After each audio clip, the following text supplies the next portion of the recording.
Hey guys, very good afternoon. Welcome to our channel The Concept Builder.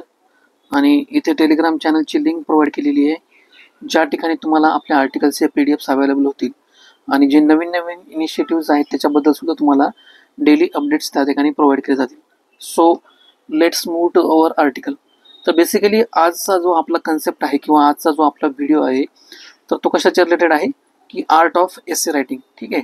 तर याच्यामध्ये आपण काय बघणार आहोत, सुरुवातीला ज्यावेळेस मी पहिल्यांदा प्रिलिम दिली होती, मेन्स दिली होती, तर त्याच्यामध्ये माझा स्कोअर किती होता का 92 होता एसएमध्ये. ठीक आहे, पर्टिक्युलरली एसएमध्ये. त्याच्यानंतर ज्या काही मी इनपुट्स एसएमध्ये प्रोव्हाइड केले किंवा वर्षभरामध्ये जी काही मेहनत वगैरे घेतली आणि एक आयडियल किंवा एक काय म्हणतात त्याला आपण एक गाईडलाईन ठरवणारा जो एसे वगैरे आहे, म्हणजे एक प्रॉपर त्याच्यामधनं आपल्याला काय मिळेल की एसे कशा प्रकारचा असला पाहिजे, की जे काही समजा मी गोष्टी त्याच्यामध्ये इनपुट्स दिले होते तर त्यांना काय झालं माहिती आहे का की माझा जो हा स्कोअर होता 92 तर हा 150 एवढा आला. ठीक आहे, म्हणजे जवळपास 58 मार्काची जी काही प्रोग्रेस होती तर ही काही कमी नाही प्रोग्रेस. ठीक आहे, तर त्याच्यामध्ये मी तुमच्याबरोबर आज काय करणार आहे की आपलं जे पूर्ण हे एसे रायटिंगचं सेशन आहे तर हे 3 भागामध्ये डिवाइड केलेलं आहे. पार्ट 1 ज्याच्यामध्ये आपण काय बघणार आहोत की डिटेलमध्ये इंट्रोडक्शन कशा प्रकारे लिहायला पाहिजे एसेसाठी. त्याच्यामध्ये आपण काय करणार आहोत की जनरल जे मिसकन्सेप्शन किंवा कन्सेप्शन वगैरे आहेत स्टुडंटच्या माइंड्समध्ये की एसेच्या इंट्रोडक्शनच्या पर्स्पेक्टिव्हनं, तर ते आपण त्याच्याबद्दल जे काही डाऊट्स वगैरे असतील तर ते क्लिअर करणार आहोत. त्यानंतर की वेगवेगळ्या मेथड्स वगैरे कोणत्या आहेत, म्हणजे डिपेंडिंग अपॉन टॉपिक तर आपण कशा प्रकारे वेगवेगळे इंट्रोडक्शन वगैरे त्या ठिकाणी प्रोव्हाइड वगैरे करू शकतो. आणि त्यानंतर फॉर एक्झाम्पल एक टॉपिक आपण त्याच्यामध्ये घेणार आहोत आणि त्या टॉपिकला आपण काय बघणार आहोत, आपण ज्यावरी ह्या मेथड वगैरे बघितल्या होत्या इंट्रोडक्शन वेगवेगळ्या पद्धतीनं करण्यासाठीच्या, तर ते काय करणार आहोत आपण त्या ठिकाणी डिस्कस करणार आहोत एका क्वेश्चनच्या मार्फत जो एसे वगैरे आला होता त्याच्या मार्फत. आणि त्याच्यामधनं आपण बघणार आहोत की कशा प्रकारे एक आयडियल इंट्रोडक्शन किंवा स्टार्ट वगैरे आपण कशा प्रकारे करू शकतो. ठीक आहे. त्यानंतर जो आपला सेकंड पार्ट असणार आहे आपल्या व्हिडिओचा, तर त्याच्यामध्ये आपण काय बघणार आहोत, एसेचा जो मेन बॉडी पार्ट आहे. ठीक आहे, तर त्याच्याबद्दल आपण डिटेल्स वगैरे जाणून घेणार आहोत, म्हणजे जे काही डायमेन्शन्स वगैरे असतील तर ते कोणकोणत्या पद्धतीनं इन्क्लूड करायचे किंवा इव्होल्युशन त्या डायमेन्शन्सचं कसं करायचं. त्यानंतर जे काही ट्रान्झिशन आहे, म्हणजे इंट्रोडक्शनमधनं मेन बॉडी पार्टमध्ये जे काही ट्रान्झिशन जाताना म्हणजे फ्लो मेंटेन होण्यासाठी जे काही ट्रान्झिशन वगैरे लागतं, तर तशा प्रकारचं आपण काय करणार आहोत की जे काही पर्स्पेक्टिव्ह वगैरे असतात किंवा थिसिस स्टेटमेंट वगैरे असतात ते कशा प्रकारे यूज वगैरे करायचे ते आपण बघणार आहोत. त्यानंतर मेन बॉडी पार्टमध्ये लिहिताना डायमेन्शनसाठी सुद्धा, म्हणजे फॉर एक्झाम्पल कोणकोणते आपण वेगवेगळे डायमेन्शन्स वगैरे त्यामध्ये पुट करू शकतो. ठीक आहे, ज्याच्यामुळं काय होईल की एसीची जी काही व्हॉल्यूम किंवा लेंथ वगैरे आहे तर ते अप्रोप्रिएटली UPSCचा जो क्रायटेरिया आहे इन बिटवीन 1000 to 1200 वर्ड्स तो आपल्याला कसा फुलफिल वगैरे करता येईल. त्याच्यामध्ये आपण सेक्टोरल डायमेन्शन असतील, टेम्पोरल डायमेन्शन्स असतील, हॉरिझॉन्टल असतील किंवा व्हर्टिकल डायमेन्शन्स वगैरे असतील तर त्यांचं कॉम्बिनेशन कसं करायचं, किंवा जे काही वेगवेगळे एसेस वगैरे येतात, फिलॉसॉफिकल एसे म्हणा किंवा टेक्निकल वगैरे एसे किंवा स्टॅटिस्टिकल किंवा ज्याच्यामध्ये डेटा प्रोव्हाइड करण्याची गरज, अशा प्रकारचे जे काही टॉपिक्स वगैरे आहेत तर डिटेलमध्ये त्याच्यामध्ये आपण बघणार आहोत मेन बॉडी पार्टमध्ये. ठीक आहे. त्यानंतर नेक्स्ट आपला पार्ट आहे शेवटचा जो पार्ट 3 असणार आहे आपल्या व्हिडिओचा. त्याच्यामध्ये आपण काय करणार आहोत, कन्क्लुजन कशा प्रकारे लिहिण्याचं. ठीक आहे, तर डिटेलमध्ये आपण त्याच्यामध्ये बघणार आहोत. तर चला तर आपल्या आज पहिल्या पार्टकडे वळूया. तर पहिला पार्ट काय की हा बेसिकली इंट्रोडक्शनच्या रिलेटेड आहे. ठीक आहे, तर आयडियल इंट्रोडक्शन कसं असावं. आता फॉर इथं का आपण काय केलेलं आहे की एक फेमस मूवी होती, जे डायरेक्टर होते GPCP यांची, त्याचं काय नाव होतं, शोले. ठीक आहे, तर बेसिकली हे जे पोस्टर या ठिकाणी प्रेझेंट केलेलं आहे तर हे जे पोस्टर काय रिप्रेझेंट करतं की मूवी ऑल ओव्हर मूवी जी आहे जवळपास ती 70% मूवी तरी याच्यामधनं आपल्याला लक्षात येते. म्हणजे फॉर एक्झाम्पल काय, ॲटलिस्ट याच्यामध्ये आपल्याला कॅरेक्टरी कळतात की कोणकोणते मेन कॅरेक्टर वगैरे आहेत किंवा लिडिंग रोल कोण कोण याच्यामध्ये परफॉर्म करणार आहे किंवा व्हिलन याच्यामध्ये कोण आहे किंवा हिरोईन वगैरे कोणकोणते डिफरंट पार्ट्स याच्यामध्ये प्ले वगैरे केले ते. त्यानंतर याचा प्लॉट वगैरे कशा प्रकारे असणार आहे. ठीक आहे, म्हणजे अशा प्रकारे हे जे दाखवलेलं आहे या ठिकाणी पिक्चरमध्ये त्याच्यावरनं आपल्याला जनरल एक आयडिया येऊन जाते की बेसिकली ही जी मूवी आहे ही कशाच्या रिलेटेड आहे. ठीक आहे, तर आपण जे इंट्रोडक्शन UPSC मध्ये किंवा एखाद्या एसेमध्ये प्रोव्हाइड करतो तर सेम असंच इंट्रोडक्शन एक प्रोव्हाइड करायचं आहे, जेणेकरून समजा एखादा टॉपिक वगैरे आला असेल तर त्याच्या रिलेटेड आपली जी काही स्वतःची जी काही आयडिया आहे किंवा तो टॉपिक तुम्हाला कशा प्रकारे अंडरस्टँड झालेला आहे तुमच्या पर्स्पेक्टिव्हने किंवा तुमच्या व्ह्यूजमधनं तर तो इंट्रोडक्शनमध्ये रिप्रेझेंट करणंच त्याला काय म्हणतात, इंट्रोडक्शन असं म्हणतात. ठीक आहे, म्हणजे लक्षात आलं एक की तुमच्या पर्स्पेक्टिव्हनं तो टॉपिक तुम्हाला कसा अंडरस्टँड झालेला आहे, त्यानंतर किती इझी वेमध्ये तो अंडरस्टँड झालेला आहे आणि किती सिम्पल लँग्वेजमध्ये तो तुम्ही दुसऱ्यांना समजून सांगू शकता. म्हणजे काय, त्याची रायटिंग करून ते एक्झामिनरच्या पुढं ठेवून तो किती तुम्हाला त्याची अंडरस्टँडिंग किती सोप्या भाषेत झालेली आहे, हे मेन जो पर्पज असतो तो कशामधनं आपल्याला दिसतो, तर तो इंट्रोडक्शनमधनं दिसतो. ठीक आहे, म्हणजे ओव्हरऑल जर विचार केला समजा तर जनरल स्टडीचा जो पेपर आहे म्हणजे GS1 म्हणा, GS1 to GS4, ठीक आहे, तर ईच पेपरला काय आहेत आपल्याला 250 मार्क्स अलॉट केलेले आहेत. तर सेम वेटेज जे आहे ना आपल्या एसए पेपरचं ते सुद्धा काय 250 मार्क आहे. पण जनरली कसं होतं माहिती आहे का की नवीन ॲस्पायरंट्स असतील किंवा जे जुने काही समजा स्टुडंट्स वगैरे असतील जे प्रिपरेशन वगैरे करत असतील तर त्यांचा फोकस हा मेन कशावर असतो माहिती आहे का की जनरल स्टडीच्या पेपरवर असतो. पण इथं जर आपण इफेक्टिव्ह मार्किंग जर लक्षात घेतली आणि डिपेंडिंग ऑन जर आपण टॉपिक वगैरे प्रिपरेशनसाठी बघितले म्हणजे GS1 मध्ये जर समजा टॉपिक वगैरे बघितले हिस्ट्री असेल, त्यानंतर सोसायटीचा पार्ट असेल आणि जिओग्राफीचा, तर याचा जो स्कोप किंवा जो सिलेबस वगैरे आहे ना तर कम्पॅरेटिव्हली एसएच्या टॉपिकपेक्षा हा खूप ब्रॉड आहे. ठीक आहे, आणि तुम्हाला जे मार्क याच्यामध्ये जे मिळणार आहेत ना कम्पॅरेटिव्हली एसएपेक्षा, तर हे सुद्धा तुम्हाला काय मिळतील, हे खूप कमी मार्क मिळतील. म्हणजे ॲव्हरेज जर समजा सरासरी जर विचार केला की याच्या आधी स्टुडंटला मिळालेले मार्क ह्या जनरल स्टडीच्या पेपरमध्ये आणि एसएमध्ये जे हायेस्ट मार्क स्टुडंटने अचीव्ह केलेले त्याच्या रिलेटेड. ठीक आहे, तर याला सुद्धा निग्लेक्ट करून चालणार आहे. म्हणजे जेवढं तुम्ही एक फोकस समजा वर्षभरामध्ये किंवा एक्झामच्या ड्युरिंग म्हणजे मेन्सच्या प्रिपरेशन टाईममध्ये ह्या जनरल स्टडीज पेपरला देता तसंच तेवढंच प्रिपरेशन एसएला देणं एक्सपेक्टेड आहे. ठीक आहे, आता एसए सारखे सब्जेक्ट म्हणा, त्यानंतर इथिक्स सारखा सब्जेक्ट आणि ऑप्शनल सारखे जे सब्जेक्ट असतात ना तर हे तुमचं जे रँकिंग आहे तर हे तुमची पोस्ट किंवा जे लिस्टमध्ये येण्याची जी रँकिंग आहे ना ते ठरवतात. ठीक आहे, म्हणजे याच्यामध्ये आपल्याला काय मिळतो की कमीत कमी समजा एफर्ट्स वगैरे देऊन तर तुम्हाला ते जास्तीत जास्त बेनिफिट्स समजा ह्या विषयामधनं तुम्हाला ते मिळू शकतात. ठीक आहे, तर ही जी चूक आहे तर ही करायची नाहीये स्टार्टिंगला की जेवढं म्हणजे याला निग्लेक्ट करायचं नाही एसएला, ही गोष्ट लक्षात घ्या. त्यानंतर दुसरी एक गोष्ट आपल्यासाठी काय की भरपूर मुलांचा असा समज असतो म्हणजे ते नवीन असतील किंवा जुने असतील की जनरल स्टडीजचं प्रिपरेशन केलं म्हणजे ते एसएसाठी मटेरियल वगैरे तयार केलं. ठीक आहे, तर हे असं बिलकुल नाहीये. तर तुम्हाला जनरल स्टडीजचं प्रिपरेशन तर तुम्हाला एसएसाठी लागतंच, म्हणजे ते एक फाउंडेशन एक प्रोव्हाइड करतं. पण ह्या फाउंडेशनच्या बरोबर तुम्हाला एक्स्ट्रा मार्क किंवा एज त्या एसएमध्ये क्रिएट करण्यासाठी त्याच्याबरोबर तुम्हाला काय लागतं की फॉर एक्झाम्पल तुमचे जे काही अनेक्डोट्स वगैरे असतील किंवा कोटेशन वगैरे असतील किंवा स्मॉल स्टोरीज वगैरे असतील. ठीक आहे, तर अशा प्रकारचे जे काही एक्स्ट्रा तुम्हाला जी काही एक्सरसाइज वगैरे करायची आहे स्टडी प्रिपरेशनच्या टाईममध्ये तर ही तुम्हाला करावं लागणार आहे. म्हणजे फक्त GSचा स्टडी असून त्या ठिकाणी गरजेचं नाही आहे. म्हणजे फॉर एक्झाम्पल टॉपिक जर आपल्याला असा विचारलेला असेल वुमन एम्पॉवरमेंटवर टॉपिक असेल, ठीक आहे, किंवा गव्हर्नन्स किंवा ई गव्हर्नन्सचा टॉपिक वगैरे असेल तर बेसिकली हा जो काही गव्हर्नन्सचा टॉपिक आहे तर आपल्या काय की GS2 मध्ये आपल्याला येतो. त्याच्यामध्ये जो काही आपला म्हणजे फॉर एक्झाम्पल बेसिक डेफिनेशन वगैरे काय किंवा त्याची कन्सेप्च्युअल क्लॅरिटी काय गव्हर्नन्सची, त्यानंतर ई गव्हर्नन्स कसं आहे आणि या दोघांमध्ये डिफरन्स वगैरे काय आहे, त्यानंतर वेगवेगळे डायमेन्शन्स याच्यामध्ये कोणते येतात किंवा जे काही पॅरामीटर्स वगैरे आहेत गव्हर्नन्स आणि ई गव्हर्नन्समध्ये कोणकोणते आहेत, त्यानंतर वर्ल्डमध्ये डिफरंट मॉडेल्स वगैरे कसे आहेत किंवा त्याचं हिस्टॉरिकल स्टार्टिंग वगैरे कसं झालं वर्ल्डमध्ये, त्यानंतर इंडियामध्ये त्याचं कसं स्टार्ट झालं ई गव्हर्नन्स मॉडेल सक्सेसफुली इंडियामध्ये कसं इम्प्लिमेंट करण्यात आलं, त्याचे सिग्निफिकन्स वगैरे म्हणा किंवा बेनिफिट्स वगैरे म्हणा किंवा कंटेम्पररी इरामध्ये त्याला चॅलेंजेस वगैरे म्हणा. ठीक आहे, अशा प्रकारचा जो काही स्ट्रॉंग बेस वगैरे असेल तर तो आपल्याला कशामधनं मिळतो, GSमधनं मिळतो. पण जे काही समजा एसएमध्ये तुम्हाला याच्या व्यतिरिक्त समजा GSच्या व्यतिरिक्त ह्या कन्सेप्टच्या व्यतिरिक्त जी व्हॅल्यू ॲडिशन लागणार आहे म्हणजे फॉर एक्झाम्पल काय की त्याच्या रिलेटेड समजा काही कोटेशन्स वगैरे असतील गव्हर्नन्सच्या रिलेटेड. ठीक आहे, त्याच्यानंतर अनेक्डोट्स असतील किंवा शॉर्ट स्टोरीज वगैरे असतील किंवा काही फिलॉसॉफर्स किंवा स्कॉलर्सचे व्ह्यूज वगैरे असतील तर हे तुम्हाला काय करायचे की एसएमध्ये ज्यावेळेस तुम्ही राईटअप करता तर ते काय करता तुम्हाला एक्स्ट्रा एज किंवा ते एक तुम्हाला एक क्लिअर व्ह्यू प्रोव्हाइड करतात त्याच्यामध्ये. ठीक आहे, तर याच्यासाठी तुम्हाला काय करण्याची गरज आहे की थोडेसे एफर्ट्स एसएपेक्षा म्हणजे सॉरी जनरल स्टडीजपेक्षा त्याच्यामध्ये एक्स्ट्रा थोडीशी एफर्ट्स घेण्याची गरज आहे. ठीक आहे, म्हणजे काही लँग्वेजवर तुमची स्वतःची कमांड वगैरे असतं म्हणा. म्हणजे फॉर एक्झाम्पल काय एखादा इश्यू तुम्हाला जो अंडरस्टँड झालेला आहे तर तो तुम्ही इफेक्टिव्हली किती सोप्या शब्दात आणि कमीत कमी शब्दामध्ये तो मांडू शकता तर अशा प्रकारचं जे काही एज आहे किंवा ह्या ज्या काही ऍक्टिव्हिटीज वगैरे तर हे तुम्हाला काय करतात की एसे मध्ये अल्टिमेटली एक क्लिअर एज प्रोव्हाइड करतात. ठीक आहे.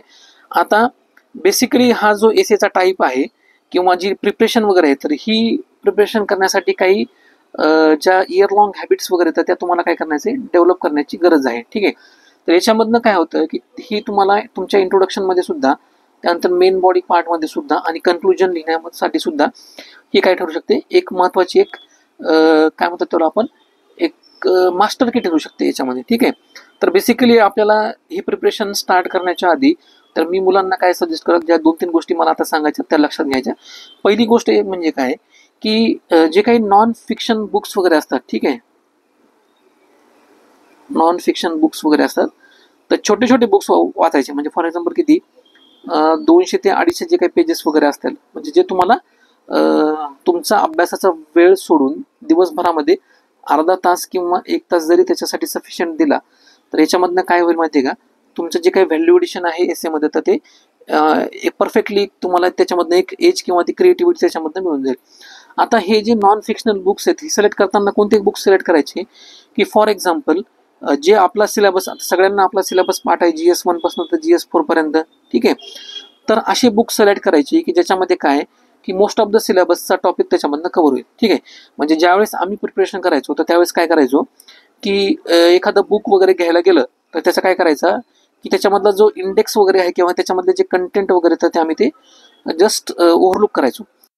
कंटेंट त्या ठिकाणी समजा 8 जर टॉपिक वगैरे आपल्याला प्रोव्हाइड वगैरे केले असतील तर त्या 8 टॉपिकमध्ये समजा 5 ते 6 जरी टॉपिक आपल्याला सिलेबसला रिलेव्हंट वगैरे सापडले तर ते बुक आम्ही परचेस करायचो आणि जवळपास 25 ते 30 दिवसामध्ये ते बुक एक संपवण्याचा प्रयत्न करायचो. ठीक आहे. जेणेकरून काय होईल की त्यातनं तुमच्या आन्सर रायटिंगमध्ये म्हणा, म्हणजे GS म्हणा किंवा एसे वगैरे म्हणा, तर एक तुम्हाला एक एक्स्ट्रा एज पण मिळून जाईल आणि बाकीच्या पेक्षा तुमचा जो एसे वगैरे आहे ना तर तो क्रिएटिव्ह पण दिसेल. ठीक आहे. म्हणजे जे काही क्लासेस रेडीमेड मटेरियल वगैरे जे प्रोव्हाइड करतात तर त्याच्यापेक्षा तुमचा जो एसे आहे ना त्याच्यामधनं ते वेगळं दिसेल. म्हणजे फॉर एक्झाम्पल आम्ही काय करायचो, आता आपले जे फॉर्मर प्रेसिडेंट होते, late former president doctor Abdul Kalam, तर यांचं एक खूप छान बुक आहे गव्हर्नन्सच्या related, governance for growth in India म्हणून एक बुक आहे. Governance for growth in India नावाचं एक बुक आहे. ठीक आहे. तर ह्या बुकचं जर आपण कंटेंट किंवा जर टॉपिक वगैरे बघितले ना तर बेसिकली हे जे टॉपिक आहे ते कशाच्या रिलेटेड आहेत, म्हणजे फॉर एक्झाम्पल व्होटर जे आहे त्याच्या रिलेटेड आहे. त्याच्यानंतर गव्हर्नन्स असेल म्हणजे युथचा जो काही रोल आहे गव्हर्नन्समध्ये तो म्हणा, किंवा लिडरशिपच्या रिलेटेड वगैरे असेल, गुड गव्हर्नन्स म्हणा, किंवा इन्क्लुझिव्ह ग्रोथ म्हणा, e governance, right to information, त्याच्यानंतर करप्शनच्या रिलेटेड, किंवा डिफेन्सच्या रिलेटेड, किंवा पब्लिक अकाउंट वगैरे जे आहेत ते. त्यानंतर काय की गव्हर्नन्सचा म्हणजे सिटिझनचा रोल गव्हर्नन्समध्ये काय आहे, किंवा जे न्यू इंडियाचं व्हिजन वगैरे, तर अशा प्रकारचे. आता हे जे सगळे टॉपिक आहेत ना हा प्रत्येक टॉपिकचा रिलेव्हन्स आपल्या सिलेबस लागतो. ठीक आहे. म्हणजे GS1 to GS4 पर्यंत आपण जर रिलेव्हन्स साधण्याचा प्रयत्न केला तर ह्या प्रत्येक टॉपिकचा रिलेव्हन्स आपल्याला आपल्या सिलेबसमध्ये लागतो. तर अशा प्रकारचे काय करायचे टॉपिक चूज करायचे. आता हा जो टॉपिक आहे व्हिजन फॉर न्यू इंडिया, तर हा तरी काय होऊ शकतो एसएस एक कम्प्लीट एक एक्स्ट्रा वेगळा टॉपिकच याच्यामधनं तयार होऊ शकतो. ठीक आहे. तर अशा प्रकारे चूज करायचे. म्हणजे आम्ही तर जवळपास 7 ते 8 जे बुक होते अब्दुल कलामचे तर ते रीड केले होते. मग तुम्ही बाकीचे काय करू शकता, म्हणजे गव्हर्नमेंटचे वेगवेगळे रिपोर्ट्स वगैरे असतील तर ते सुद्धा याच्यामधनं वाचू शकता. आता फॉर एक्झाम्पल दुसरी एक महत्वाची गोष्ट म्हणजे काय, आता हे झाली बुक्स. दुसरा इम्पॉर्टंट आस्पेक्ट याच्यामध्ये काय आहे, जे काही गव्हर्नमेंटचे मॅगझिन्स वगैरे, म्हणजे फॉर एक्झाम्पल काय की योजना असेल, ठीक आहे, त्यानंतर कुरुक्षेत्र वगैरे असेल, त्यानंतर नीती आयोगचे जे काही इम्पॉर्टंट रिपोर्ट्स वगैरे असतील, किंवा त्या वर्षीचा जो काही इकॉनॉमिक सर्वे वगैरे असेल. ठीक आहे. तर अशा प्रकारचे जे काही इम्पॉर्टंट, किंवा जे संडे न्यूजपेपर म्हणा, किंवा एखादं कसं असतं न्यूजपेपरचं की सप्लिमेंट जे येतात न्यूजपेपरला. ठीक आहे. तर अशा प्रकारचे जे काही सप्लिमेंट्स, म्हणजे हे जे अभ्यासाव्यतिरिक्त किंवा टेक्स्ट बुक व्यतिरिक्त जे काही इम्पॉर्टंट सोर्स वगैरे आहेत तर अशा प्रकारची. आता योजना आणि कुरुक्षेत्र जर स्पेसिफिकली जर बघितलं तर याच्यामधनं काय मिळतं, म्हणजे गव्हर्नमेंटचे जे काही नवीन स्कीम्स वगैरे आहेत किंवा इनिशिएटिव्ह वगैरे आहेत. ठीक आहे. किंवा जे करंटमधले जे हॉट टॉपिक वगैरे आहेत तर त्याच्या रिलेटेड डिफरंट स्कॉलर्स वगैरे तर त्यांचे पर्स्पेक्टिव्ह त्या ठिकाणी आपल्याला वाचायला मिळतात. आता हे जे पर्स्पेक्टिव्ह या ठिकाणी प्रोव्हाइड केलेले असतात तर याच्यामध्ये काय केलं असतं की फॉर आणि अगेन्स्ट. ठीक आहे. म्हणजे दोन्ही साईडचे पर्स्पेक्टिव्ह या ठिकाणी मिळतात. तर यामुळे काय होतं माहिती आहे का, एखाद्या टॉपिकवर एक बॅलन्स व्ह्यू देण्यासाठी आपल्याला मदत होते. त्यानंतर हे जे योजना आहे ना, योजना मॅगझिन, तर योजना मॅगझिनच्या स्टार्टिंगला एक पेज येतं, त्याला काय म्हणतात, एडिटर डेस्क असं म्हणतात. ठीक आहे. तर बेसिकली ह्या एडिटर डेस्कमधनं काय होतं की त्या, आता फॉर एक्झाम्पल म्हणजे माझा तुम्हाला स्वतःचा एक अनुभव सांगतो. 2016ला ज्यावेळेस मी मेन्स दिली, तर त्यावेळेस 2015 ते 16ला एक योजनाचं मॅगझिन आलं होतं. ठीक आहे. तर ते मॅगझिन बेसिकली कशावर होतं, रिसोर्सेसवर होतं. ठीक आहे. तर ह्या रिसोर्सेसच्या मॅगझिनवर एडिटर डेस्कचं जे त्यांचा जे व्ह्यूज होता, म्हणजे त्या मॅगझिनचे जे कोणी एडिटर होते, तर त्यांनी काय केलं होतं की त्यांचं जे समजा काही व्ह्यूज आहे रिसोर्सेसच्या बाबतीत, किंवा ते कन्झर्वेशन म्हणा, किंवा त्याचं एक्सप्लॉयटेशन वगैरे कसं होतं, त्यानंतर त्याच्या रिलेटेड असणारं हिस्टॉरिकल अंडरपिनिंग जे काही गोष्टी समजा वगैरे होत्या, तर त्या ठिकाणी त्यांनी काय केली होती, एक शॉर्ट स्टोरी प्रोव्हाइड केली होती. म्हणजे महाभारतामधली जी शॉर्ट स्टोरी आहे, ज्यावेळेस पांडव कौरवाकडे जमीन मागण्यासाठी जातात, तर त्यावेळेस कौरवाचा जो दुर्योधन तो जो असतो, तो काय म्हणतो की तुला सुईच्या टोका इतकी सुद्धा जमीन त्या ठिकाणी मिळणार नाही. ठीक आहे. आता जमीन जी या ठिकाणी, तर ती काय की एक रिसोर्सेस आहे, व्हॅल्युएबल रिसोर्सेस आहे. म्हणजे याच्यामधनं आपल्याला काय लक्षात येतं की हे जे रिसोर्सेस वगैरे आहे, तर ते हे एखाद्या मोठ्या कन्फ्लिक्टसाठी कसे रिस्पॉन्सिबल असू शकतात. ठीक आहे. त्यानंतर त्याचं रिसोर्सेसचं सिग्निफिकन्स काय आहे, इक्विटेबल डिस्ट्रीब्युशन जर नाही झालं तर कोणकोणते कन्फ्लिक्ट्स वगैरे अराईज होऊ शकतात. आणि हा जो प्रॉब्लेम आहे, तर हा कितीतरी वर्षापासून समजा चालू झालेला आहे. तिथपासून तर याच्या रिलेटेड जो काही कंटेम्पररी रिलेव्हन्स वगैरे आहे, ठीक आहे, म्हणजे दोन देश ज्याच्यामध्ये भांडत असतात, किंवा बाउंड्री इश्यूवरनं जे काही देशामध्ये जे कन्फ्लिक्ट चालू असतात, तर इथपर्यंत त्या एडिटरच्या डेस्कमध्ये एका पेजवर त्यांनी सगळी समरी वगैरे प्रोव्हाइड केली होती. आता ही जी स्टोरी या ठिकाणी प्रोव्हाइड वगैरे केली होती, तर मला फायदा कसा झाला की 2016च्या मेन्स पेपरमध्ये एक एसे आला होता. ठीक आहे. तर बेसिकली त्या एसेचा कॉन्टेक्स्ट काय होता, किंवा त्याचं जे टायटल होतं काय होतं की water disputes between states in federal India. आता जे वॉटर आहे, तर हा काय की एक सुद्धा रिसोर्सेस आहे, आणि हे जे वॉटर आहे, तर हे कसं कन्फ्लिक्टचं कारण आहे इन बिटवीन डिफरंट स्टेट. मग मी काय केलं माहिती आहे का, की याच्यामधली जी काही इन्फॉर्मेशन वगैरे होती, तर ती इंट्रोडक्शनमध्ये पुट केली, आणि ऑटोमॅटिकली समजा हे काही जे व्हॅल्यू ॲडिशन वगैरे आहे त्या मॅगझिनमधनं म्हणा, किंवा जे सप्लिमेंट्स वगैरे, म्हणजे त्या वर्षी काय होतं की इंडियामध्ये जो डिस्प्यूट्स वगैरे चालू होता, ठीक आहे, म्हणजे कावेरी जे रिव्हर आहे त्याच्यामधलं जे वॉटर शेअरिंग वगैरे, तर कर्नाटक आणि तामिळनाडूमध्ये जे काही डिस्प्यूट्स वगैरे चालू होता, त्याच्यावर सुद्धा ह्या योजनामध्ये आर्टिकल वगैरे प्रोव्हाइड केले होते. ठीक आहे. आणि काय होतं माहिती आहे का, म्हणजे हे एसे टॉपिक जे असतात ना, हे असेच काहीतरी कोणत्या तरी टॉपिकवर वगैरे विचारले जात नाही. ठीक आहे. म्हणजे प्रत्येक प्रश्न विचारण्यामागं काहीतरी कंटेक्स्ट वगैरे असतो. ठीक आहे. आता तसं जर विचार करायला गेलं, तर UPSCचा जर सिलेबस वगैरे बघितला, तर जनरली अशी एक फ्रेज त्याच्या रिलेटेड एक प्रचलित आहे की एव्हरीथिंग दॅट कम्स अंडर सन. म्हणजे हा UPSCचा काय आहे की हा सिलेबस आहे, पण याला सुद्धा काहीतरी लिमिटेशन्स आहे. म्हणजे सगळ्या जर सिलेबस बघितला, तर सगळ्या गोष्टी लक्षात ठेवणं किंवा त्याच्या रिलेटेड प्रिपरेशन वगैरे करणं हे कोणत्याच ॲस्पिरंटला पॉसिबल नाही आहे. म्हणजे 2-4 ॲस्पिरंट्स मिळून जरी समजा जर पूर्ण स्टडी करण्याचं ठरवलं, आणि जर प्रत्येक टॉपिकवर जर प्रश्न विचारण्याचं ठरवलं, तर हे 2-3 जणांना सुद्धा मिळून परीक्षा देणं, पास होणं हे पॉसिबल नाही. ठीक आहे. त्यासाठी मग UPSCचा कसा एक ट्रेंड असतो बघा, म्हणजे हे प्रूव्ह झालेलं आहे की ह्या क्वेश्चनवर लक्षात येतं आपल्याला की त्याच्यानंतर काय की 2015-16ची योजना होती, त्याच्या रिलेटेड आर्टिकल होते, किंवा इकॉनॉमिक जो सर्वे आहे 2016चा, त्याच्यामध्ये सुद्धा त्यांनी काय सांगितलं होतं, जे काही वॉटर डिस्प्यूट आहे कर्नाटक आणि तामिळनाडूमध्ये त्याच्या रिलेटेड वगैरे, किंवा हे जे काही सप्लिमेंट वगैरे होते, म्हणजे मी जे न्यूजपेपरचे आर्टिकल वगैरे वाचायचो, पुरवणी आपण ज्याला म्हणतो ना, तर त्याच्यामधनं सुद्धा काय केलं होतं की जे काही प्रॉमिनंट ऑथर्स वगैरे होतं, त्यांच्यामधनं मला इनपुट्स वगैरे मिळाले की इनोव्हेटिव्ह सोल्युशन्स वर्ल्डमध्ये समजा असे जर प्रॉब्लेम वगैरे असतील, तर ते कशा प्रकारे आपण सॉल्व्ह वगैरे करू शकतो. म्हणजे हा फायदा होतो. म्हणजे ज्यावेळेस आपण डेली न्यूजपेपर म्हणा, त्याच्यानंतर काय की योजना, कुरुक्षेत्र, नीती आयोग, म्हणजे गव्हर्नमेंटचे जे काही इम्पॉर्टंट रिसोर्सेस वगैरे आहेत, ज्याच्यामधनं आपल्याला व्हॅल्युएबल इनपुट्स वगैरे मिळू शकतात. तर अशा प्रकारचे जे काही सोर्सेस वगैरे आहेत, म्हणजे माझ्या प्रिपरेशनच्या टाईमच्या ड्युरिंग आम्ही हे सोर्सेस यूज वगैरे करत होतो. ठीक आहे. तर त्यामुळं ह्या सोर्सेस वगैरे यूज करायचे, त्याच्यामधनं जे काही आपल्या सिलेबसच्या रिलेटेड किंवा कंटेम्पररी जे काही इश्यूज किंवा प्रॉब्लेम्स वगैरे आपल्याला याच्यामधनं दिसतात, ठीक आहे, आपल्या प्रिपरेशनच्या टाईममध्ये, तर याच्यामधनं जे काही इनोव्हेटिव्ह गोष्टी समजा, किंवा जे काही फ्लो चार्ट्स असतील, डायग्राम्स वगैरे असतील, तर ते आपण काय करायचं, त्याचं सेपरेट नोटबुकमध्ये त्याचं कलेक्शन वगैरे करायचं, आणि टाईम टू टाईम आपण त्याला काय करायचे की रिवाईज करायचे, जेणेकरून आपल्याला GS1 to GS4 पर्यंत, किंवा एसेमध्ये सुद्धा तुम्हाला ते काय करू शकतं की लिहिण्यासाठी समजा व्हॅल्यू ॲडिशन करण्यासाठी ह्या गोष्टी कामी येऊ शकतात. ठीक आहे. त्यानंतर तिसरी एक महत्त्वाची इम्पॉर्टंट गोष्ट आहे की न्यूजपेपरचं रिडिंग. ठीक आहे. आता हे न्यूजपेपरचं रिडिंग करणं सुद्धा कशामुळे महत्त्वाचं आहे. सेम तुम्हाला मी माझं एक्झाम्पल सांगतो. ज्यावेळेस तो सेम वॉटर डिस्प्युटर एसे आला होता 2016ला, तर त्यावेळेस काय आलं होतं, वॉटर कन्झर्वेशनच्या जे काही वेगवेगळे गव्हर्नमेंटचे प्रोग्राम वगैरे होते ते, त्यानंतर वर्ल्डमध्ये व्हिलेज लोकल लेवलला म्हणा, स्टेट लेवलला म्हणा, नॅशनल लेवलला म्हणा, वर्ल्ड लेवलला म्हणा किंवा ग्लोबल लेवलला वगैरे म्हणा, तर जे काही इनोव्हेटिव्ह आणि सस्टेनेबल सोल्युशन्स त्या रिलेटेड वॉटर कन्झर्वेशनच्या रिलेटेड किंवा जे असे कन्फ्लिक्ट्स वगैरे होते ते अराईज होऊ नयेत म्हणून रिसोर्सचं कन्झर्वेशन वगैरे कसं करायचं, तर अशा प्रकारचे जे काही एक्झाम्पल्स वगैरे होते ना किंवा केस स्टडीज वगैरे म्हणा, तर ह्या ऑटोमॅटिकली आपल्या डोळ्यासमोर त्या ठिकाणी आपल्याला वाचायला मिळत होत्या. ठीक आहे. तर तशीच एक केस स्टडी काय आली होती, मला जालना डिस्ट्रिक्टमधली एक केस स्टडी आली होती. तर त्या ठिकाणी मी काय केलं होतं, ती एक्झाममध्ये ती पुट केली होती. ठीक आहे. मग मे बी समजा आता ह्या गोष्टीमुळे काय झालं असेल की ओव्हरऑल की जे काही त्याच्यामधनं जे आउटपुट आहे तर ते आपल्याला मार्काच्या संदर्भात दिसलेच आहे की 92 वरनं हे कसं 152 मार्क्स हे कसे अचीव झालेले आहेत. ठीक आहे. आता ह्या ज्या सगळ्या गोष्टी आहेत ना, ह्या मी स्वतः प्रॅक्टिकली ज्या एसेमध्ये इम्प्लिमेंट करायच्या होत्या तर त्या इम्प्लिमेंट केलेल्या गोष्टीच तुम्हाला सांगतो. ठीक आहे.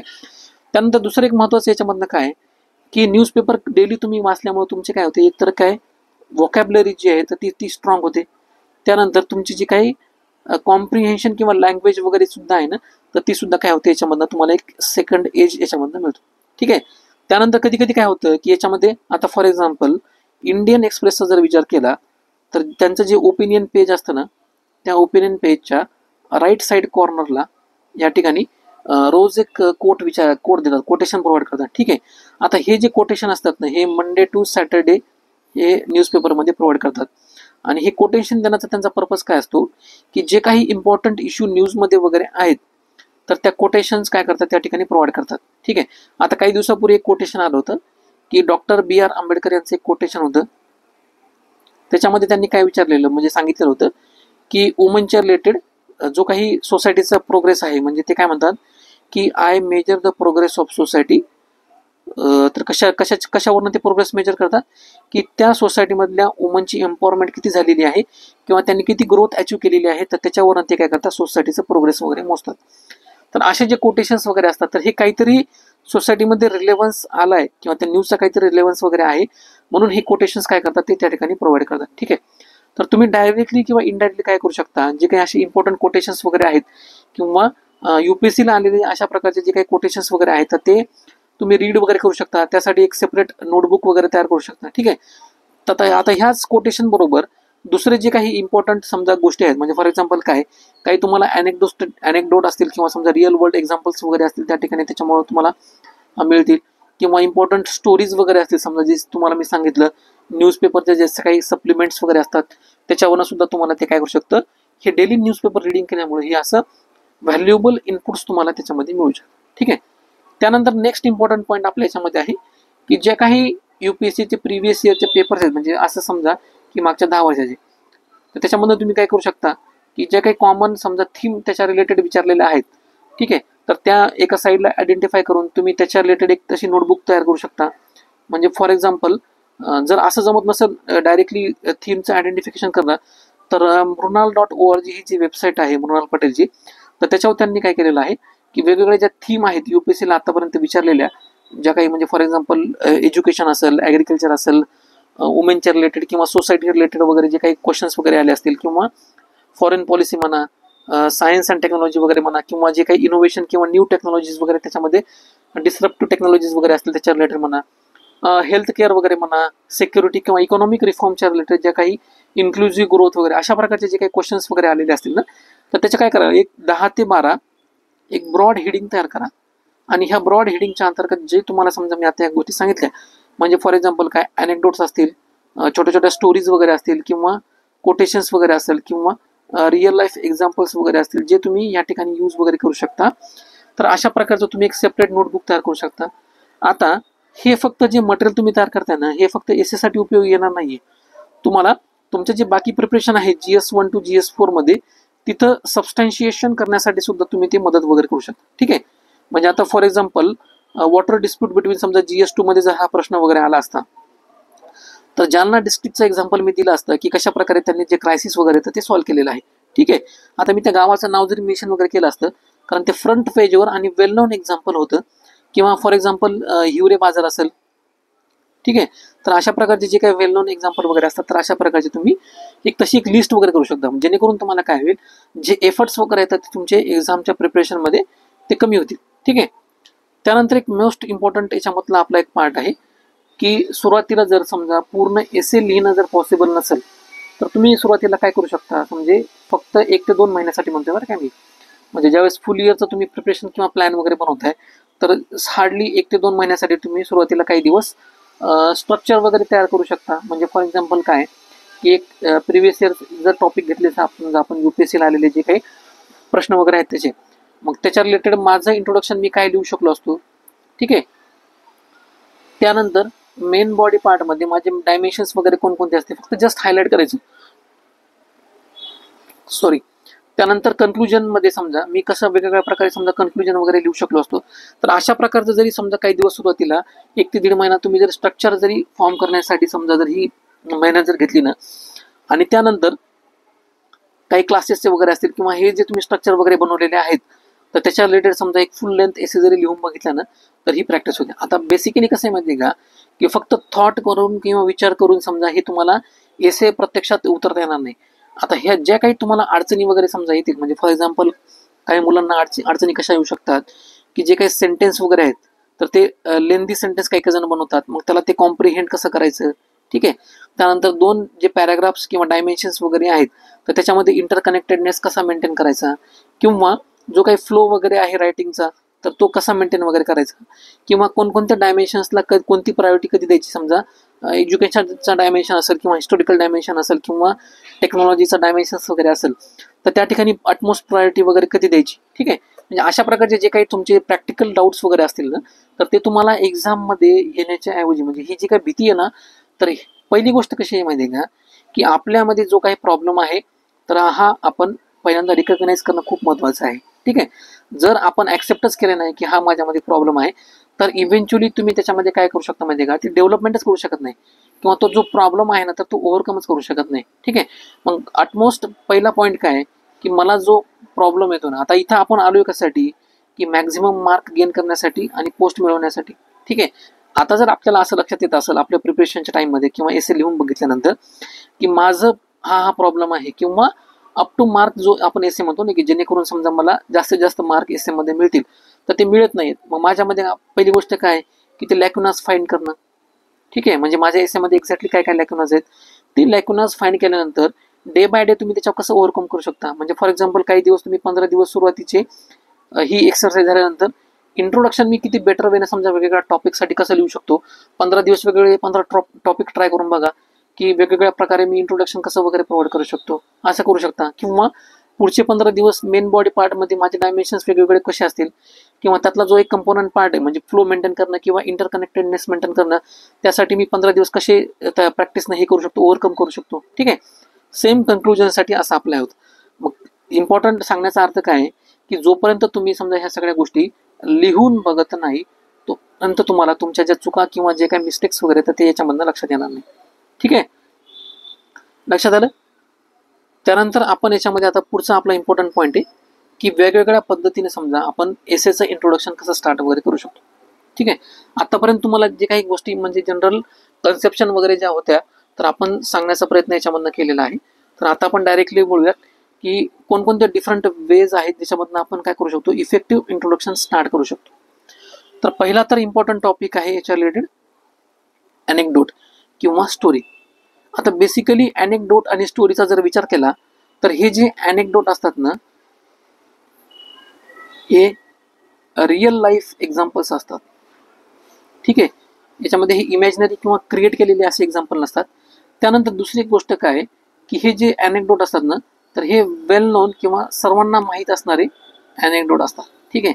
म्हणजे असं नको व्हायला, की तुमच्या कुठल्या तरी गावातलं एखादा तुम्ही त्या ठिकाणी एक इन्सिडेन्स वगैरे प्रोव्हाइड केला, पण तो फक्त तुमच्या गावापुरता किंवा तुमचे जे काही आजूबाजूचे 2-4 वगैरे गावं आहेत त्या गावापुरताच मर्यादित वगैरे आहे, असा अनेक्डोट प्रोव्हाइड करायचा, की जेणेकरून तो सर्वांना वेल नोन आहे. म्हणजे एक्झामिनरला तो अनेक्डोट वाचताना सुद्धा एकदम कनेक्टेड फील झालेला पाहिजे, अशा प्रकारचे अनेक्डोट वगैरे प्रोव्हाइड करायचे. म्हणजे फॉर एक्झाम्पल काय, की जे काही प्रॉमिनंट ग्लोबलमधले लीडर्स असतील किंवा इंडियामधले प्रॉमिनंट समजा लीडर्स वगैरे असतील, ठीक आहे, अशा प्रकारचे ज्यांचे काही स्टोरीज असतील किंवा ते अॅनेक्डोट्स वगैरे असतील तर त्या ठिकाणी आपण ते प्रोव्हाइड वगैरे करू शकतो. ठीक आहे.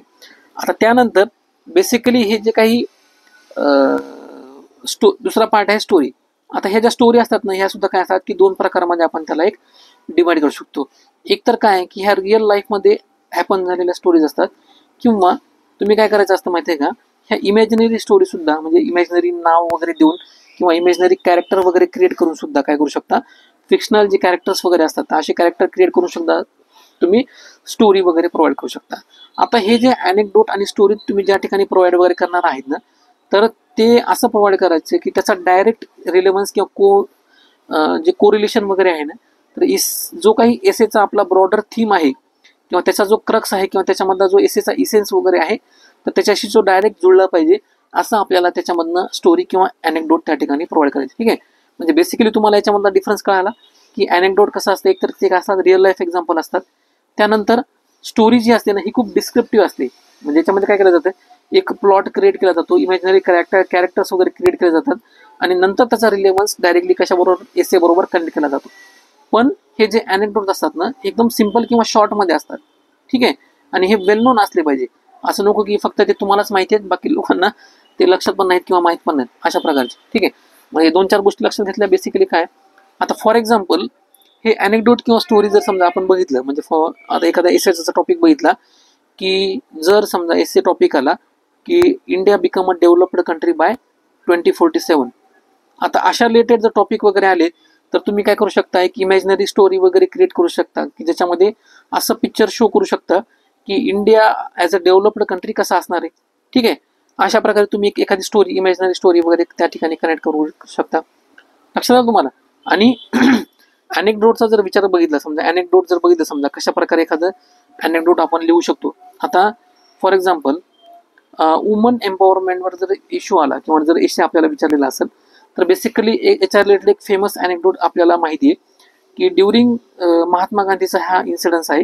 ज्यावेळेस 2029ला ज्यावेळेस दांडी मार्च ज्यावेळेस चालू झालं होतं, तर त्यावेळेस महात्मा गांधी हे द्विधा मनस्थितीमध्ये होते. ठीक आहे. की इन्क्लूड नाही, तर त्यांनी काय केलं माहिती आहे का, की हा जो साल्ट आहे ना देशामधनं, हे साल्ट लॉ ब्रेक करणार होते दांडी मार्चच्या पर्स्पेक्टिव्हनं, तर हा वुमनच्या रिलेटेड हा क्लोजली असोसिएटेड इश्यू होता. ठीक आहे. म्हणजे डे टू डे लाईफमध्ये जर कोणाचा संपर्क जास्त येत असेल साल्ट बरोबर, तर तो वुमनचा यायचा. म्हणून त्यांनी काय केलं होतं माहिती आहे का, ज्या काही प्रॉमिनंट वुमन वगैरे असतील, म्हणजे फॉर एक्झाम्पल कस्तुरबा गांधी असतील, त्यांच्या वाईफ, किंवा सरोजिनी नायडू वगैरे असतील, तर यांना त्यांनी पार्टिसिपेशन करण्यासाठी त्यांनी काय केलं होतं, एनकरेज केलं होतं. म्हणजे अशा प्रकारचा म्हणजे त्यांनी कशा प्रकारे दांडी मार्चमध्ये वुमनचं पार्टिसिपेशन करून त्यांची एम्पॉवरमेंट कशा प्रकारे केली, आणि हे जे काही ब्रुच्युअल अटॅक्स वगैरे त्यांच्यावर झाले होते समजा ह्या दांडी मार्चच्या पाथमध्ये, ते सुद्धा त्यांनी काय केले, ओव्हरकम केले. आणि कशा प्रकारे ती वुमन एम्पॉवरमेंट फक्त त्याच पद्धतीने नाही तर म्हणजे पॉलिटिकली म्हणा त्यांचं पार्टिसिपेशन वाढलं, त्यानंतर सोशली वगैरे त्यांचं जे काही स्टेटस वगैरे आहे तर ते इम्प्रूव्ह वगैरे झालं. तर अशा प्रकारचे तुम्ही अॅनेक्डोट्स वगैरे त्या ठिकाणी प्रोव्हाइड वगैरे करू शकता. ठीक आहे. आणि स्टोरीचा जर विचार केला सोशल एम्पॉवरमेंटवर, मग तुम्ही काय करणार की फॉर एक्झाम्पल एखादं इन्सिडेंट्स वगैरे सांगणार. म्हणजे महात्मा गांधी ज्या वेळेस ह्याच्यामध्ये होते, कुठे आफ्रिकेमध्ये वगैरे होते, मग त्यांची जर्नी कशी स्टार्ट झाली, त्यांच्या जे वाईफ होते कस्तुरबा गांधी वगैरे, त्यांनी मग जे काही रेशियल डिस्क्रिमिनेशनच्या अगेन्स्ट अँटी पार्टिसिपंट्स होते त्यांनी कसं केलं. त्यानंतर महात्मा गांधींनी भारतात आल्यानंतर 1913 नंतर सुद्धा ही जी काही स्ट्रगल वगैरे आहे वुमन एम्पॉवरमेंटची ती कशी चालू वगैरे ठेवली, तर हे तुम्ही काय करू शकता, हे स्टोरीमध्ये त्या ठिकाणी सांगू शकता. ठीक आहे. म्हणजे तुम्हाला लक्षात आलं स्टोरी आणि जे काही आपले अॅनेक्डोट्स वगैरे त्याच्यामधला डिफरन्स काय. त्यानंतर नेक्स्ट आपला इम्पॉर्टंट पॉईंट आहे हिस्टॉरिकल कंटेक्स्ट. आता याच्या रिलेटेड समजा हिस्टॉरिकल कंटेक्स्ट म्हणजे काय, की एखादा जर टॉपिक तुम्हाला विचारलेला असेल, म्हणजे फॉर एक्झाम्पल क्लायमेट चेंजचा जर टॉपिक वगैरे असेल, किंवा सस्टेनेबल डेव्हलपमेंटचा जर टॉपिक वगैरे असेल, किंवा टेररिझमचा टॉपिक वगैरे असेल, तर अशा प्रकारे तुम्ही काय करू शकता, क्लायमेट चेंजच्या रिलेटेड किंवा ह्या टॉपिकच्या रिलेटेड थोडंसं हिस्टॉरिकल बॅकग्राऊंड त्या ठिकाणी क्रिएट करू शकता. आणि हे हिस्टॉरिकल बॅकग्राऊंड क्रिएट करून तुम्ही त्या ठिकाणी काय करू शकता, एक एसेला एक गुड स्टार्ट त्या ठिकाणी प्रोव्हाइड करू शकता. ठीक आहे. लक्षात आलं तुम्हाला. त्यानंतर आपला इम्पॉर्टंट पुढचा प्रकार आहे कोटेशन किंवा जे काही पोएम, म्हणजे प्रॉमिनंट फेमस ज्या पोएम वगैरे आहेत, तर अशा प्रकारे सुद्धा तुम्ही काय करू शकता, त्या म्हणजे डिपेंडिंग अपॉन द टॉपिक त्या इंट्रोडक्शनला तुम्ही स्टार्ट करू शकता. म्हणजे याच्यामध्ये काय करू शकतो की अशाच फक्त पोयम किंवा कोटेशन सजेस्ट करायचे की तो जो काही आपल्याला एसे टॉपिक दिलेला आहे त्याच्याशी त्याचा डायरेक्ट रिलेव्हन्स वगैरे येईल. ठीक आहे, म्हणजे ब्रॉडर कंटेक्स्ट जर एसेचा बघितला, त्याचं मिनिंग किंवा एसेन्स वगैरे जर किंवा क्रक्स जर आपण लक्षात घेतला एसे टॉपिकचा, आणि आपण जे कोटेशन्स किंवा पोएम वगैरे प्रोव्हाइड वगैरे करतोय, ठीक आहे, तर त्याच्यावर ते डायरेक्टली कोरिलेटेड असेल. आणि सुरुवातीला काय करायचं, कोटेशन प्रोव्हाइड करायचं किंवा ती पोएम प्रोव्हाइड करायची आणि ती कशी कनेक्टेड आहे ते एसे टॉपिकला ते एक्सप्लेन करून आपण त्या ठिकाणी सांगायचं. ठीक आहे, लक्षात आलं तुम्हाला की कोटेशन आणि पोएमला सुद्धा आपण कशा प्रकारे स्टार्ट करू शकतो यासाठी. त्यानंतर इम्पॉर्टंट आपला प्रकार आहे स्टॅटिस्टिकल डेटा. आता बेसिकली स्टॅटिस्टिकल डेटामध्ये काय केलं जातं, जे काही इम्पॉर्टंट वर्ल्डमधल्या किंवा इंडियामधल्या प्रॉमिनंट ऑथराईज ज्या काही ऑर्गनायझेशन गव्हर्नमेंट किंवा नॉन गव्हर्नमेंटल किंवा प्रायव्हेट ज्या पण सिग्निफिकंट ज्या त्यांचं रेप्युटेशन वगैरे आहे, ज्या ऑथेंटिक डेटा वगैरे प्रोव्हाइड करतात किंवा रिपोर्ट्स वगैरे सजेस्ट करत असतात, तर अशा ऑर्गनायझेशनच्या रिपोर्टनं किंवा डेटानं सुद्धा आपण काय करू शकतो, इंट्रोडक्शन वगैरे स्टार्ट करू शकतो. याच्यामध्ये म्हणजे फॉर एक्झाम्पल काय की युनायटेड नेशनचे वेगवेगळे रिपोर्ट्स वगैरे येतात, म्हणजे पॉवर्टीच्या रिलेटेड असेल, वुमन एम्पॉवरमेंट किंवा टेररिझमच्या रिलेटेड, सस्टेनेबल डेव्हलपमेंटच्या रिलेटेड जे काही असे टॉपिक्स वगैरे असतात अशा रिलेटेड. ठीक आहे, त्यानंतर क्लायमेट चेंजच्या रिलेटेड जर इश्यू वगैरे आला तर म्हणजे हे IPCC inter governmental panel on climate change म्हणा, किंवा हेल्थच्या रिलेटेड असेल तर वर्ल्ड हेल्थ ऑर्गनायझेशन जे काही रिपोर्ट वगैरे असतील, किंवा क्लायमेट चेंज असेल तर वर्ल्ड मेट्रोलॉजिकल ऑर्गनायझेशन वगैरे असेल किंवा इंडियन मेट्रोलॉजिकल ऑर्गनायझेशन वगैरे असतील. त्यानंतर इकॉनॉमी इक्वॅलिटी इनइक्वॅलिटी इकॉनॉमिक डिस्पॅरिटीज वगैरेच्या रिलेटेड असेल तर IMF म्हणा किंवा वर्ल्ड बँकच्या रिलेटेड हे काही रिपोर्ट वगैरे असतील किंवा नीती आयोगचे रिपोर्ट्स वगैरे असतील तर असे, किंवा जे करंटचे जे काही इकॉनॉमिक सर्वे वगैरे आहेत त्या ठिकाणी सुद्धा काय केले असतात, रिपोर्ट्स वगैरे प्रोव्हाइड किंवा मेन्शन केले असतात, ते सुद्धा तुम्ही काय करू शकता, स्टॅटिस्टिकल डेटामध्ये या ठिकाणी प्रोव्हाइड वगैरे करू शकता. ठीक आहे, लक्षात आलं तुम्हाला. त्यानंतर मगाशी एक तुम्हाला गोष्ट सांगायची राहून गेली की सुरुवातीला आपण जे सोर्सेस वगैरे वेगवेगळे सोर्सेस आपण या ठिकाणी बघत होतो ना की डिफरंट मॅगझिनमधनं किंवा याच्यामधनं सोर्सेस वगैरे कलेक्ट करायचे. तर नीती आयोगचेच ना एक रिपोर्ट होतं स्टार्टिंगला, तर ते रिपोर्टचं नाव काय की strategy for new India at 75 म्हणून. ठीक आहे, आता याच्यामध्ये ह्या strategy for new India at 75 म्हणून यांनी काय केलेलं माहिती आहे का की वेगवेगळे सेक्टर्स असे आयडेंटिफाय केलेले आहेत. आता ह्या सेक्टर्स जे आहेत ना तर हे डायरेक्टली यांचा जो काही रिलेव्हन्स वगैरे आहे, म्हणजे आपला सिलेबस जर बघितला किंवा एखाद्याला जर आपला सिलेबस तोंडपाठ असेल ना तर त्याच्यामधनं असं लक्षात येईल की डायरेक्टली इंडियामध्ये जे काही पर्सिस्टंट जे सेक्टर आहेत, म्हणजे फॉर एक्झाम्पल हेल्थ असेल, एज्युकेशन असेल, इन्फ्रास्ट्रक्चर वगैरे असेल, तर हे सेक्टर त्यांनी काय केले, आयडेंटिफाय केलेले आहेत. त्यानंतर त्याच्या रिलेटेड काय केले, चॅलेंजेस वगैरे सांगितलेत. ठीक आहे, याच्यामध्ये सुद्धा ह्या आयडेंटिफिकेशनमध्ये त्यांनी काय केलेले, स्टॅटिस्टिकल डाटा प्रोव्हाइड केलेला आहे. आणि हा जो स्टॅटिस्टिकल डेटा आहे तो काय केलेले, ग्लोबलचे जे काही बेस्ट जे आहेत किंवा स्टँडर्ड्स जे आहेत त्याच्याबरोबर त्यांनी कंपॅरिझन केलेलं आहे आणि इंडिया कुठं स्टँड आउट करतो हे त्याच्यामध्ये सांगितलेलं आहे. त्यानंतर त्यांनी काय केलेलं आहे की ह्या सेक्टरच्या रिलेटेड चॅलेंजेस प्रोव्हाइड केलेले आहेत आणि त्याच्या रिलेटेड सोल्युशन्स प्रोव्हाइड केलेले आहेत. म्हणजे वर्ल्डमध्ये सुद्धा आणि इंडियामधल्या वेगवेगळ्या स्टेटमध्ये सुद्धा या ठिकाणी काय केले, त्यांनी सोल्युशन्स प्रोव्हाइड केलेले आहेत आणि वे फॉरवर्ड किंवा कन्क्लुजन सुद्धा त्यांनी या ठिकाणी दिलेले. आता हे जे सगळं स्ट्रक्चर आहे, ही या प्रत्येक पॉईंटमधली जी काही इन्फॉर्मेशन वगैरे तर ती आपल्यासाठी महत्त्वाची आहे. म्हणजे असे जे गव्हर्नमेंटचे किंवा गव्हर्नमेंट स्पॉन्सर जे अशा इम्पॉर्टंट ऑर्गनायझेशन्स वगैरे आहेत तर तुम्ही काय करायचे, त्याच्यावर वॉच ठेवायचे आणि असे जे रिपोर्ट्स वगैरे आहेत ना तुम्ही ते काय करायचे, फाइंड आउट करून त्याचा रिलेव्हन्स आपल्या सिलेबसला कसं लावता येईल तर ते तुम्ही बघायचे. ठीक आहे, तर याच्यामधनं सुद्धा काय तुम्हाला मिळू शकतं की strategy for new India at 75 मधनं जे काही स्टॅटिस्टिकल डेटा वगैरे आहेत इम्पॉर्टंट टॉपिकवर तर तुम्हाला त्याच्यामधनं अवेलेबल वगैरे होतील. ठीक आहे, त्यानंतर आपला नेक्स्ट इम्पॉर्टंट अप्रोच आहे की करंट इव्हेंट किंवा इश्यूज.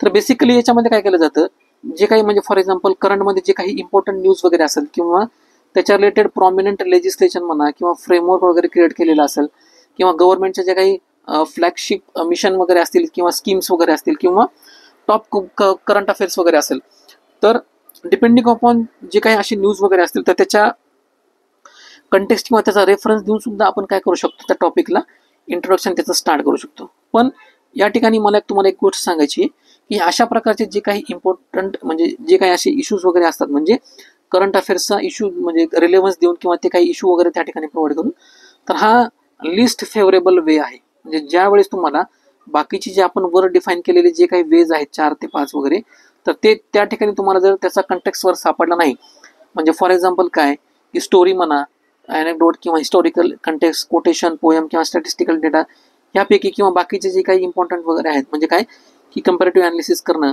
पर्सनल रिफ्लेक्शन किंवा इन्सिडन्स शो करणं किंवा फिलॉसॉफिकल किंवा प्रोव्होकेटिव्ह क्वेश्चन्स वगैरे प्रोव्हाइड करून, जर तुम्हाला ह्या व्यतिरिक्त जर काही सुचत नसेल तर मग तुम्ही डेफिनेटली हे करंट कंटेक्सचा रेफरन्स किंवा जे काही इव्हेंट्स वगैरे त्या ठिकाणी झालेले आहेत किंवा इश्यूज त्या ठिकाणी झालेले आहेत तर त्याचा तुम्ही रेफरन्स इंट्रोडक्शनमध्ये प्रोव्हाइड करू शकता. पण मोस्टली हा जो वे आहे ना तर हा लास्ट ऑप्शन म्हणून तुम्ही चूज करायचा आहे इंट्रोडक्शनमध्ये. ठीक आहे. त्यानंतर इम्पॉर्टंट आपल्याला प्रकार आहे की डिफायनिंग द टर्म ऑफ एसे.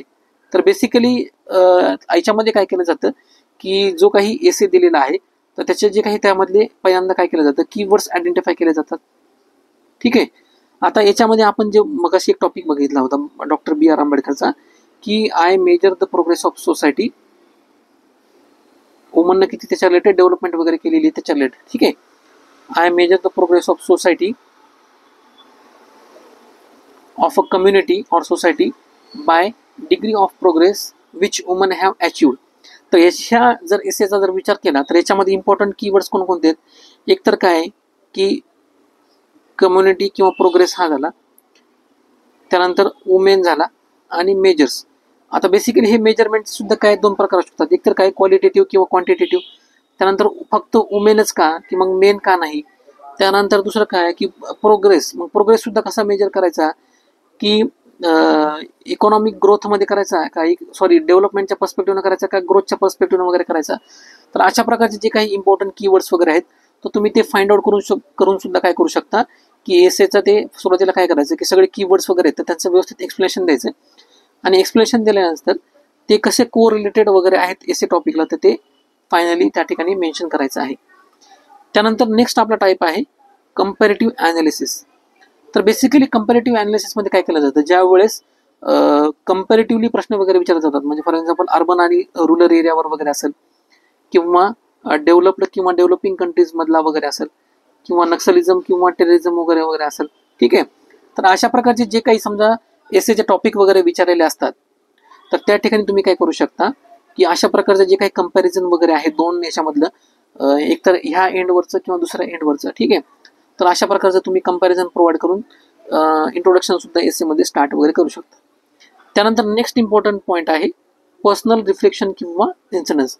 आता काही काही ठिकाणी काय केलं जातं की स्टोरी किंवा अॅनेक्डोट प्रोव्हाइड करण्याच्या ऐवजी मग आता ती थर्ड पार्टीची स्टोरी स्टार्ट करण्यापासून ऐवजी काय केलं जातं या ठिकाणी की जे काही पर्सनल इन्सिडन्स त्याच्या रिलेटेड समजा स्वतःचे जर कोरिलेट व्यवस्थित होत वगैरे असतील, समजा आपले स्वतःचे म्हणा किंवा आपल्या आजूबाजूला झालेले जे काही इन्सिडेंट्स वगैरे असतील आणि तुम्हाला जर असं फील होत असेल की ही जी स्टोरी वगैरे आहे तर ती ही एसे टॉपिकला एकदम फिट होते किंवा सुटेबली ती रिप्रेझेंट करते एसे टॉपिकचा जो काही क्रक्स असेल किंवा त्याचा जो काही इसेन्स वगैरे असेल तर तुम्ही सुद्धा काय करू शकता माहिती आहे का, अशा प्रकारे पर्सनल रिफ्लेक्शन किंवा इन्सिडन्स वगैरे त्या ठिकाणी प्रोव्हाइड वगैरे करू शकता. ठीक आहे. त्यानंतर नेक्स्ट आपला अप्रोच आहे फिलॉसॉफिकल इन्साइट्स. तर बेसिकली जनरली काय करतात माहिती आहे का, म्हणजे ज्यांचं खूप कमांड आहे किंवा ज्यांचं खूप रीडिंग वगैरे आहे, डायव्हर्स त्यांचे व्ह्यूज वगैरे आहेत, तर अशा प्रकारचे स्टुडंट हा जो काही फॉर्मॅट आहे फिलॉसॉफिकल इन्साइट्स प्रोव्हाइड करण्याचा तर ते यूज करतात. बेसिकली याच्यामध्ये काय केलं जातं, जी काही फिलॉसॉफिकल लँग्वेज वगैरे आहे, म्हणजे फिलॉसॉफिकल म्हणजे काय की इमॅजिनेटिव्ह जे काही गोष्टी वगैरे असतात ना तर अशा प्रकारची इंट्रोडक्शन स्टार्ट करून म्हणजे रायटिंग करून त्या ठिकाणी डिपेंडिंग अपॉन जे काही टॉपिक त्या ठिकाणी विचारलेले आहेत तर त्या प्रकारे काय केलं जातं एसेचं इंट्रोडक्शनची किंवा स्टार्ट केलं जाते. ठीक आहे. त्यानंतर नेक्स्ट आपला अप्रोच आहे प्रोव्होकेटिव्ह क्वेश्चन्स. तर बेसिकली काय केलं जातं ह्या प्रोव्होकेटिव्ह क्वेश्चन्समध्ये की एखादा जर समजा प्रश्न वगैरे विचारलेला असेल, आता या ठिकाणी काय विचारलेलं आहे, I measure the progress of community by the degree of progress which woman have achieve. तर खरंच की woman have achieve the progress of society, मग त्याला क्वेश्चन मार्क किंवा एक्सक्लेमेटरी मार्क वगैरे प्रोव्हाइड करून काय करायचं माहिती का, त्या ठिकाणी इंट्रोडक्शन वगैरे स्टार्ट करायचं आणि असे डिफरंट क्वेश्चन्स वगैरे क्रिएट करून त्यांना काय करायचं नंतर की इंट्रोडक्शन समअप करायचं आणि की आता आपण काय करणार आहोत की अशा प्रश्न जे आपण आहेत किंवा आपल्यासमोर असे जे प्रॉब्लेम्स वगैरे त्याच्या रिलेटेड आपण आपल्या रायटिंगमधनं आन्सर फाइंड आउट वगैरे करणार आहोत. अशा प्रकारचे सुद्धा काय करू शकतात मुलं की इंट्रोडक्शन वगैरे स्टार्ट करू शकतात. ठीक आहे. आता हे जे तुम्हाला मी 10 टाईप जे डिफरंट टाईप्स वगैरे सांगितले तर डिपेंडिंग अपॉन जी काय स्टुडंटची समजा कॅपॅसिटी आहे, म्हणजे त्याची रायटिंग स्किल म्हणा, त्यानंतर त्याचं नॉलेज वगैरे म्हणा किंवा त्यानं केलेलं जे प्रिपरेशन वगैरे आहे, ठीक आहे, त्याने स्वतःचे घेतलेले एफर्ट्स वगैरे आहेत, तर त्या बेसिसवर स्टुडंट काय करू शकतो की हे पूर्ण जे काही इंट्रोडक्शन या ठिकाणी प्रोव्हाइड केलेले आहेत, तर तो स्वतःला चूज करू शकतो की मला मी कोणत्या प्रकारचं इंट्रोडक्शन मी लिहिण्यासाठी सुटेबल वगैरे या ठिकाणी आहे. ठीक आहे. मग त्याच्यानुसार आपण काय करायचं, ही जी प्रॅक्टिस तुम्हाला सांगितलेली आहे ना, की सुरुवातीला 1 महिन्यासाठी स्ट्रक्चर बनवा, त्याच्यानंतर तुम्ही इंट्रोडक्शन लिहिण्यासाठी स्टार्ट करा, नंतर मेन बॉडी पार्ट किंवा कन्क्लुजन, त्यानंतर मधल्या तरी कुठल्या तरी एका दिवशी 15 दिवसामध्ये एखादा फुल लेंथ एसे लिहून बघा. ठीक आहे. तर याच्यामधनंच काय होतं माहिती आहे का, की हे असे डिफरंट टॉपिक्सवर आपण काय करू शकतो, वेगवेगळे एक्सपेरिमेंट वगैरे करू शकतो. ठीक आहे. म्हणजे जसं क्रिकेटमध्ये मॅच खेळण्याच्या आधी जी नेट प्रॅक्टिस केली जाते ना, ती याच्यासाठीच केली जाते. म्हणजे वेगवेगळ्या प्रकारचे शॉट्स वगैरे जो एखादा प्लेअर आहे तो कशा प्रकारे एक्झिक्युशन त्याचं करू वगैरे शकतो किंवा ते इव्हॅल्युएट वगैरे करू शकतो. ठीक आहे. त्यानंतर जे काही वेगवेगळे फंडे वगैरे आहेत तर ते प्रॅक्टिस सेशनमध्ये म्हणा किंवा नेट प्रॅक्टिसमध्येच हे त्या प्रकारे, कारण ज्यावेळेस आपण एक्झाममध्ये ही चूक करतो किंवा रिअल मॅचमध्ये ज्यावेळेस आपण ही चूक करतो ना, तर ती सक्सेसफुली एक्झिक्यूट होईल का नाही तर ते आपण सांगू शकत नाही. म्हणजे जे काही हे सगळं ट्रायल अँड एरर वगैरे असतात ना, हे आपल्याला एक्झामच्या आधी सगळे हे तुम्ही जे टेस्ट सिरीज वगैरे लावतात ते म्हणा किंवा स्पेसिफिक एखाद्या मेंटरचं समजा तुम्ही गायडन्स वगैरे घेत असतात त्या ठिकाणी म्हणा, तर अशा प्रकारे तुम्ही काय करू शकता, त्याचं स्टार्टिंग वगैरे करू शकता. ठीक आहे. आता आपण काय बघणार आहोत की जो आपला एसेचा टॉपिक आहे की I measure the progress of community by the degree of progress which woman have achieve. तर बेसिकली हे टॉपिक घेऊन आपण काय स्टडी करणार आहोत की जे आपण आताचे 10 प्रकार बघितले इंट्रोडक्शनचे. ठीक आहे. तर ते कशा प्रकारे आपण इंट्रोडक्शन किंवा स्टार्ट वगैरे करू शकतो. एक या ठिकाणी फक्त काय करणार आहे की डिटेल इंट्रोडक्शन प्रोव्हाइड करण्याच्या ऐवजी एक तुम्हाला फक्त एक रोड मॅप त्या ठिकाणी प्रोव्हाइड करणार आहे की तुम्ही स्टार्ट वगैरे कसं करू शकता. ठीक आहे. मग त्यानंतर आपण काय करूया की नेक्स्ट लेक्चरमध्ये ज्यावेळेस आपण मेन बॉडी पार्ट ज्यावेळेस आपण एक्सप्लेन वगैरे करतो, तर पार्ट सेकंडमध्ये तर ते आपण काय करू की ह्या टॉपिकच्या ऐवजी वेगवेगळे टॉपिक आपण त्या ठिकाणी कव्हर करूया आणि जे आपले 10 टाईप्स वगैरे आहेत तर वेगवेगळ्या टॉपिकला आपण ते कसे आपण अप्लाय वगैरे करू शकतो आपण ते बघूया. ठीक आहे. तर पहिला या ठिकाणी आपला इम्पॉर्टंट टाईप आहे किंवा जो आपला अप्रोच आहे तर तो काय की अॅनेक्डोट किंवा स्टोरी वगैरे प्रोव्हाइड करून. ठीक आहे. तर मी तुम्हाला काय सांगितलं की महात्मा गांधीचं ते एक अॅनेक्डोट त्या ठिकाणी प्रोव्हाइड केलं होतं दांडी मार्च 1929चं. ठीक आहे. ते तुम्ही तशा प्रकारे एक स्टार्ट वगैरे करू शकता किंवा जी स्टोरी आहे समजा महात्मा गांधींची की राईट फ्रॉम त्यांनी आफ्रिकेमधनं असल्यापासून की वुमन एम्पॉवरमेंटला कशी समजा चालना वगैरे दिली, वुमनचं पार्टिसिपेशन पॉलिटिकल अरेनामध्ये किंवा फील्डमध्ये होण्यासाठी त्यांनी कशी चालना वगैरे दिली, तर तिथून तर समजा इंडियाच्या इंडिपेंडन्सपर्यंत जे काही त्यांचं वुमनचं पार्टिसिपेशन आहे क्विट इंडिया मुवमेंटपर्यंत, तर त्याच्या रिलेटेड सुद्धा तुम्ही काय करू शकता, एक ब्रॉड इलिस्ट्रेशन वगैरे प्रोव्हाइड करू शकता. ठीक आहे.